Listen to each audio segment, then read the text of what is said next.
Hello, welcome to my YouTube channel. Today I wanted to teach my friend. So let's see. First see what is his problem. Okay. So spoken English सिखाते हैं हम। आप मेरे channel पे connect हो सकते हैं सीखने के लिए और दिए हुए नंबर पे हिट कर सकते हैं आप अगर कोई आपको इशू है तो। आज एक फ्रेंड को सिखा रहे हैं जिनको कुछ प्रॉब्लम है। बताइए क्या दिक्कत आती है आपको से मतलब जब भी आप करते हैं ट्रांसलेशन तो कुछ प्रॉब्लम आती है? हमको ये नहीं समझ में आता कि आई एम कहाँ लगेगा, आई एम कहाँ लगेगा, डू डच कहाँ लगेगा और सेंटेंस का कोई नॉलेज नहीं। तो आई एम कहाँ लगेगा, डू डज कहाँ जी लगेगा, ये सब कुछ समझ में नहीं आता जी है। जी अच्छा ठीक है, और भी कुछ प्रॉब्लम आती है? अब जैसे इसको कर ही नहीं पाते तो फिर आगे बढ़ ही नहीं पाते तो कोई प्रॉब्लम नहीं समझ में। ओके ओके वाला।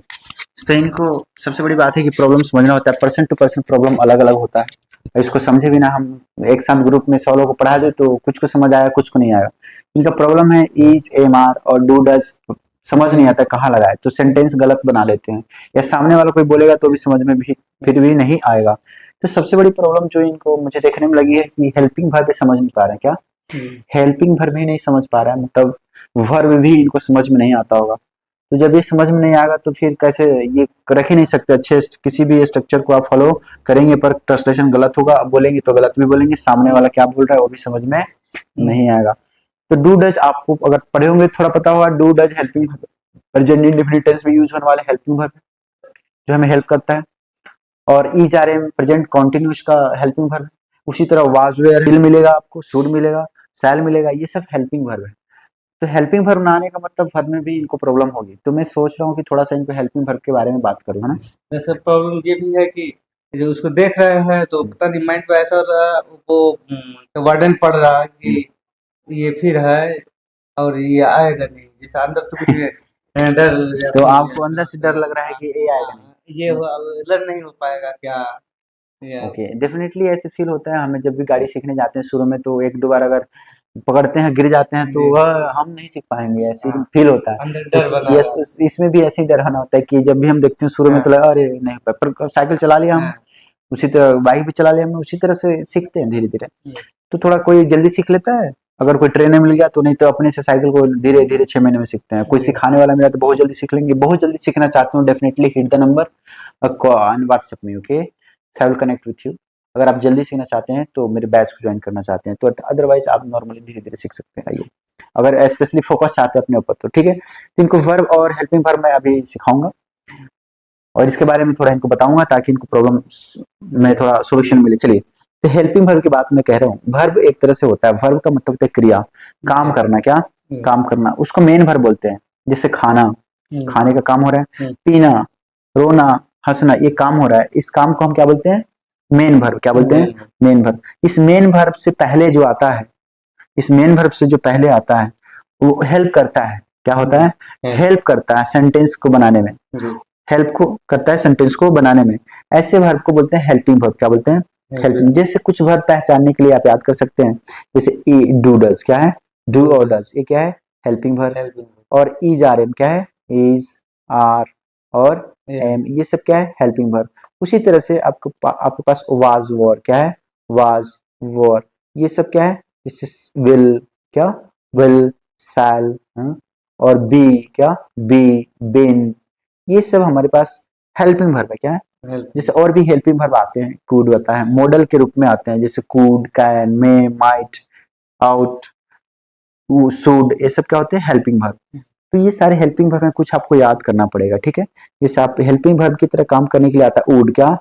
Would, could, reading this.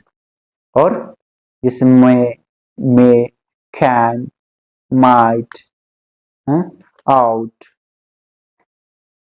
इस तरह के ये सब हेल्पिंग वर्ब है। तो आप इसको याद करेंगे तो आपको समझ में आ जाएगा कि अच्छा कहाँ हेल्पिंग वर्ब है, कौन सा है।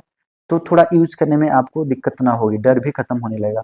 मेन वर्ब का कुछ एग्जांपल मैं दे देता हूँ, जैसे इट क्या? इट, जैसे रन, समझ रहे ना आप? रन। जैसे रीड क्या? रीड, जैसे फाइट क्या? फाइट, फाइट, जैसे गो, हाँ, एटसेट्रा, एटसेट्रा। ओके, ये सब मेन वर्ब है। तो आप प्रेजेंट टेंस जब पढ़ रहे होंगे, प्रेजेंट इंडेफिनिट में आप क्या पढ़ रहे होंगे? आप अफर्मेटिव सेंटेंस पढ़ रहे थे, जिससे मैं जाता हूँ, क्या मैं जाता हूँ, मैं जाता हूँ, ये आपने पढ़ा था। हाँ। तो मैं जाता हूँ में क्या होता है, मेन ये जो काम करने वाला था वो सब्जेक्ट होता है, जो भी काम करता है उसको हम सब्जेक्ट बोलते हैं। तो मैं क्या था, सब्जेक्ट आई, और जाना वर्ब था, क्या था, वर्ब था। तो यहाँ लिख दिया आई गो, क्या आई गो। लेकिन मैंने बोला था अगर नेगेटिव बनाना है तो कैसे लिखेंगे, मैं नहीं जाता हूँ, मैं नहीं जाता हूँ, मैं नहीं जाता हूँ। दो बात करेंगे अभी। इसके लिए जो हमारा स्ट्रक्चर था वो था सब्जेक्ट प्लस V1 और एस प्लस एस और ईएस लगाते थे। एस ईएस की कहानी अलग है, प्लस जो बचेगा उसको डालेंगे। और यहाँ पे क्या करेंगे, ये जो होता था इसका स्ट्रक्चर वो होता था subject plus do does word helping verb लगाते हैं plus V1 plus object. S ES इसमें निगेटिव में नहीं लगता क्योंकि डू डज में एस ईएस यहाँ डज में यूज हो रहा है। मैं नहीं जाता तो मैं क्या लिखूंगा, आई, क्या लिखूंगा, आई के साथ हमको पता है आई फर्स्ट पर्सन है, इसके साथ डू लगता है, ये तो याद होगा आपको, आई डू। यस, तो यहाँ लिखेंगे आई डू, क्या आई डू। लेकिन नहीं है तो डज की डू डज के बाद में यहाँ पे क्या आता है, नॉट, क्या आता है, नॉट। I do not. जाना का क्या होता है, गो, क्या गो, गो। V1 का मतलब होता है बेस फॉर्म, सबसे जो शुरुआत में होता है उसको लिखते हैं। इस तरह से, यस, इस तरह से हम इसको ट्रांसलेट कर सकते हैं, क्या, आई डू नॉट गो या आई डोंट गो, ठीक है। तो हेल्पिंग वर्ब का यूज हुआ यहाँ पे, हेल्पिंग वर्ब है ना, क्या करता है, सपोर्ट करता है, क्या करता है, एक तरह से सपोर्ट करता है मेन वर्ब के पहले आकर के। तो इस तरह से अगर मैं और कोई दूं तो आप बना लेंगे, जैसे वह जाती है तो क्या बोलेंगे, सी गो, वह जाती है, सी गो। लेकिन थर्ड पर्सन है ये, तो गो के साथ एस लगेगा, याद किए हैं कि नहीं। जैसे इनकी सबसे बड़ी प्रॉब्लम है कि फर्स्ट पर्सन भी, सेकेंड पर्सन भी और थर्ड पर्सन भी ये नहीं समझ पा रहे हैं। अगर इसको नहीं याद करेंगे या आप भी हो कोई भी याद नहीं करेंगे तो फिर ट्रांसलेशन बना नहीं पाएंगे। तो मैं ये कह रहा हूँ कि इतना सिखाने के बाद में हेल्पिंग वर्ब, मेन वर्ब, आप जब तक पर्सन नहीं याद करेंगे, क्या पर्सन नहीं याद करेंगे, तब तक आपको समझ नहीं आया कि कहाँ पे डू लगाना है, कहाँ पे डज लगाना है, कहाँ पे एस लगाना है, कहाँ पे यस लगाना है।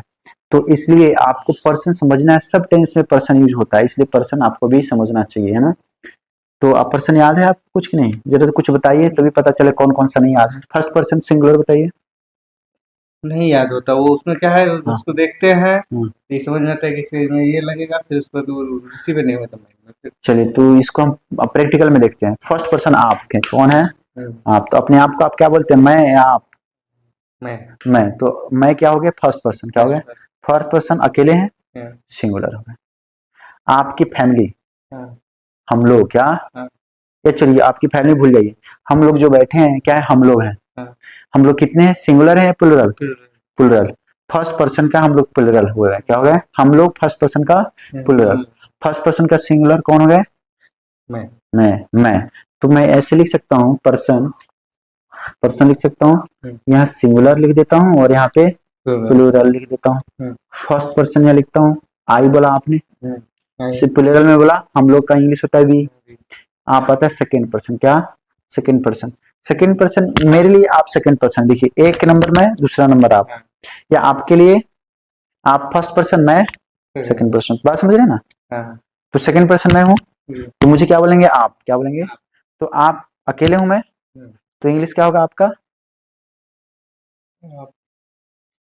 आपका इंग्लिश क्या होगा, यू नहीं पता आपको। इतनी बेसिक से सिखा रहे हैं इनको, देखिए कितने दिन में प्रोग्रेस आता है। मैं कोशिश करूंगा अगर ये मेहनत करे तो बहुत जल्दी प्रोग्रेस आ सकता है। यू, हम सेकेंड पर्सन है आपके लिए, सेकेंड पर्सन। सेकेंड पर्सन का अकेला हूं मैं, यू, सिंगुलर हूं मैं। अगर हमारे साथ दो चार लोग और बैठे होते तो आप क्या बोलते, आप बोलते या आप लोग बोलते, आप लोग बोलते। आप फर्स्ट पर्सन होते हैं और आपके लिए हम लोग क्या होते हैं, सेकेंड पर्सन। तो आप लोग बोलते हैं ना, आप लोग का भी इंग्लिश क्या होता है, यू। हाँ, एक ही इंग्लिश होता है आपका और आप लोग का, तुम का और तुम लोग का एक ही इंग्लिश होता है। तो इसका भी क्या लिखेंगे, यू। फर्स्ट पर्सन का याद हो गया, सेकेंड पर्सन का सिंगुलर और प्लुरल याद हो गया।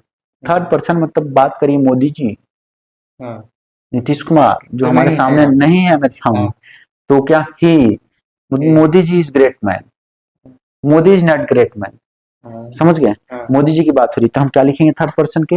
एक आदमी का बात हो रहा है, सिंगुलर। तो singular, थर्ड पर्सन में हम क्या लिखेंगे यहाँ पे? मोदी जी। क्या? मोदी, मोदी जी। नीतीश कुमार, किसी का नाम, किसी का नाम, या बोलेंगे ही इज ग्रेट, हाँ, he is great। तो ही भी लिख सकते हैं। लेडीज होगी तो सी भी बोलेंगे, अच्छा, लेडीज में सी है। हाँ। और दिस भी बोल सकते हैं, और This, दैट भी बोल सकते हैं, और इट भी बोल सकते हैं, ठीक है? ये सब बोल सकते हैं। और भी थोड़ा डिफिकल्ट है, लेकिन अभी बताना ठीक नहीं है आपको, इतना से आपका काम चल जाएगा। लेकिन वो तो अकेला अकेला है ना। हाँ, अगर मैं मोदी जी और उनके साथ अमित शाह और सारे दोस्त बड़े अच्छे लोग हैं, हाँ, तीसरे लोग की बात हो रही है, लेकिन एक से ज्यादा लोग, मतलब प्लुरल, मतलब प्लुरल, तो यहाँ क्या लिखेंगे? दे। क्या? दे, दे। और दिस का प्लुरल दोज हो जाता है, दीज हो जाता है। क्या हो जाता these, है? दीज, ठीक है। और क्या हो जाता है यहाँ पे? दैट का, दैट का दोज, दैट का those, दोज, ठीक है, बात समझ में आए?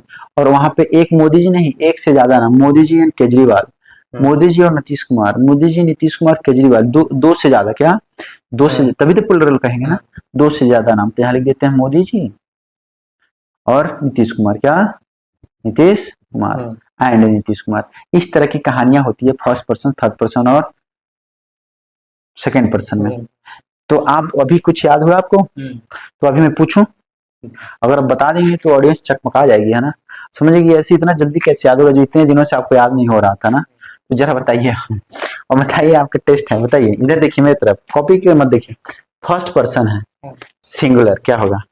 First person singular. Singular, I, very good, yes. First person में एक से ज्यादा है तो प्लुरल बोलेंगे, उसका इंग्लिश क्या होगा? एक से ज्यादा है, यू, यू नहीं, एक से ज्यादा है, हाँ, लेकिन फर्स्ट ही पर्सन में है। आई एम, आई तो आप हैं, फर्स्ट पर्सन तो आप हो गए ना, आई मतलब आप हो गए। हम लोग, हम लोग का क्या होगा इंग्लिश? यू, हम लोग का इंग्लिश यू होता है, वी, वी, वी होता है ना। देखिए कितनी, देखिए अभी देखिए आप इनकी, हम हंस नहीं रहे हैं कि इनकी कमजोरी है, मतलब इतने बेसिक से अब इनको सीखना है।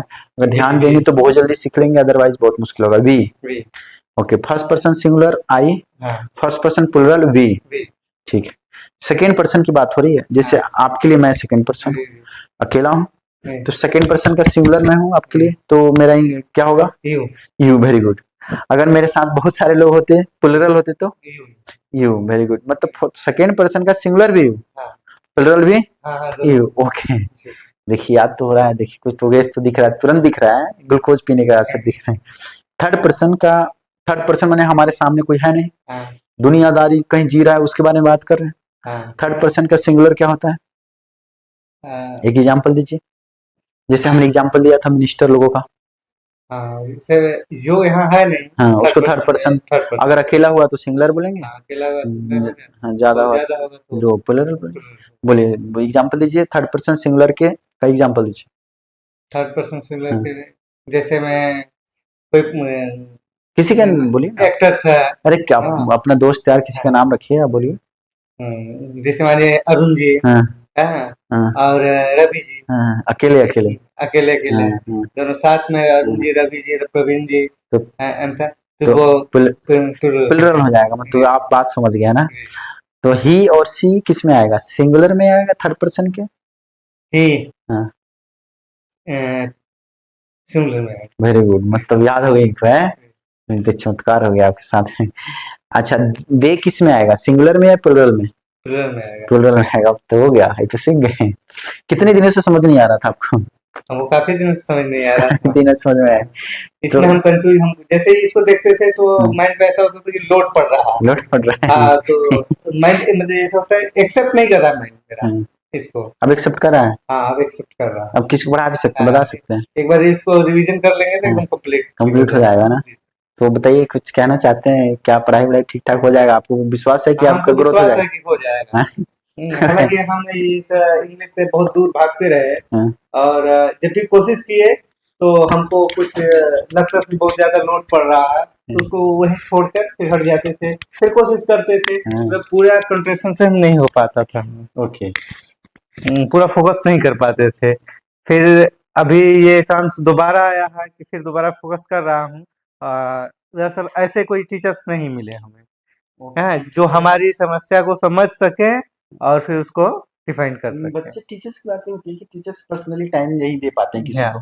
तो मैं नहीं मानता मैं ही अच्छा टीचर हूँ, बहुत सारे होंगे, जी। होते भी हैं, लेकिन पर्सनली किसी को प्रॉब्लम जैसे आपसे हाँ। पूछा क्या प्रॉब्लम है, नहीं। उसके हिसाब से मैंने आपको बताया, इसलिए आपको हाँ। जल्दी समझ में आने लगा। और और इसी तरह से अगर आपको भी टाइम लेकर के पढ़ने का मन करता हो, सीखने का मन करता हो, तो बिल्कुल आप कनेक्ट हो सकते हैं मेरे से, है ना?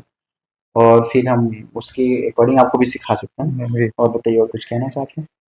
अ, दरअसल मेरा एक और और प्रॉब्लम था। सिखाने की बात है कि अगर इंग्लिश में हम इनको सिखाएँ तो इंग्लिश में क्या ही समझ में आएगा, क्योंकि जी। इंग्लिश तो खुद सीख रहा है। तो कन्वर्सेशन आप मुझसे करना चाहते हैं तो इंग्लिश में करिए। और भी है मेरे जो स्टूडेंट जो मुझसे थोड़ा पढ़ के आगे निकल रहे हैं, वो कन्वर्सेशन करते हैं, उनसे मैं बात इंग्लिश में करता हूँ। बट जी। अब इनके सामने इंग्लिश बोलने का क्या फ़ायदा? मान लीजिए नहीं, अगर नहीं। पेट भरा हो तो खाने का कोई महत्व नहीं होता है, नहीं। या उसी तरह से यहाँ भी है कि अभी नहीं सीखे हैं तो क्या इंग्लिश बोलने से इनको जी। क्या मतलब, इनको दिक्कत तो हो जाएगा, अच्छा भी जी। नहीं लगेगा इनको ना, अनकम्फर्टेबल फ़ील करेंगे। जी। इसलिए हिंदी में ही सिखाना ज़्यादा बेहतर है। कभी कन्वर्सेशन करके आपको दिखाएँगे, कुछ दिनों बाद ग्रोथ होता है इनका तो बिल्कुल बिल्कुल ग्रोथ होगा सर, ग्रोथ मेहनत करेंगे, यस। इस पे काम करेंगे हम बिल्कुल टाइम। Okay, yes. ठीक है? जी। ओके, तो एन्जॉय करिए, कमेंट यस। करिए कुछ अगर आपको आपका सजेशन है तो। यस। ठीक है, थैंक यू, बाय-बाय।